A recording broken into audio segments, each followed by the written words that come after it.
chose. C'est comment faire pour... Mais dès qu'on se pose cette question, en fait, on ne le fait pas. On attend. Ok. En fait, pour moi, il y a toujours une prise de recul à avoir sur nos points de faiblesse. Par exemple, moi j'avais une Ça faiblesse. se travaille. Ah bah oui, ça se travaille. D'abord, il faut le repérer. Oui. D'abord, la C'est première peut-être étape, le plus toujours. gros problème, ça, Mais les voilà. repérer. Par exemple, j'ai du mal à dire non. Donc, automatiquement, je disais oui tout le temps parce que j'avais toujours envie de faire plaisir et tout. Et à un moment donné, j'en prends conscience, je me dis non, là, faut que j'arrive à le faire. Donc, alors après, ce que j'ai fait comme phase intermédiaire, c'est que chaque fois que quelqu'un me demandait quelque chose, je me disais, je n'y réponds ni oui ni non, je prends un peu de recul. C'est un peu la même chose là. Oui, mais je veux ça.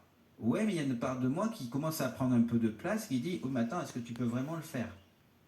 Donc Bon, je prends du recul. vous diriez qu'en fait, avant de prendre une décision financière, Ouais. on attend un peu que l'émotion elle redescende. Toujours. Et on essaye de... Voilà, ouais. on prend quelques jours. Oui, c'est ça. Oui. Même si on est un peu pressé par le banquier, par oui. exemple, derrière. Ah bah alors ça aussi, ou le banquier, ou mais il faut que vous l'achetiez de suite parce que sinon elle va être vendue. Bon, maintenant. Ça, c'est une pression en plus qu'on peut recevoir en tant que particulier quand on veut acheter quelque chose. Oui, mais c'est vrai.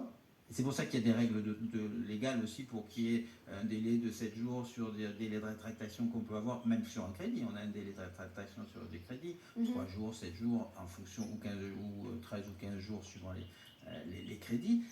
Mais pour tout. Mais pour moi, ça c'est du bon sens, c'est tout seul qu'on devrait l'avoir. C'est de dire, attends, là bien sûr que j'ai envie et c'est légitime, mais maintenant je prendrai un petit peu de recul pour voir si c'est intelligent pour moi et pour notre famille si c'est en famille, pour voir si c'est juste ou pas. Et donc oui, mais ne pas juger non plus la part de soi qui a envie de plaisir, qui a envie de ne pas être limité. Je comprends cette partie-là, c'est une partie qui a besoin d'avoir son pouvoir, sa force, tout ça, c'est légitime. Pour moi, toutes les facettes sont légitimes.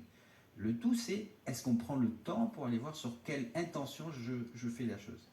Et pour donner l'image, pas agir sur l'émotion, l'émotion, moi je la retranscris pour que les gens comprennent, c'est que si vous avez votre voiture qui chauffe, qui a le radiateur qui chauffe, je vous souhaite de jamais mettre les mains dessus.